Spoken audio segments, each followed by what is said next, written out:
हिते अव्हांखे ॿुधायूं त चीफ सेक्रेटरी सिंध सैयद आसिफ हैदर शाह पारां कराची में इम्तिहानी मर्कज़नि जो दौरो कयो वियो आहे। Chief secretary Sindh commissioner Karachi सां गॾु मुख़्तलिफ़ इम्तिहानी मर्कज़नि जो दौरो कयो।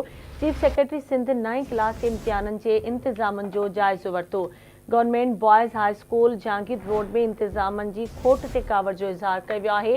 Chief secretary Sindh secretary boards ऐं चेयरमैन मैट्रिक बोर्ड खे तलब करे वरितो। तर्जमान मूजिब चीफ सेक्रेटरी सिंध शागिर्दनि सां ॻाल्हायो ऐं मसइला मालूम कया। चीफ सेक्रेटरी सिंध हिदायत कई त इम्तिहानी मर्कज़नि में सफ़ाई सुथराई ऐं पीअण जे साफ़ पाणी जी फरहमी खे यकीनी बणायो वञे। अहम ख़बर अवां सां शेयर कयूं पिया। चीफ सेक्रेटरी सिंध सैयद आसिफ हैदर शाह पारां कराची में इम्तिहानी मर्कज़नि जो दौरो कयो वियो आहे।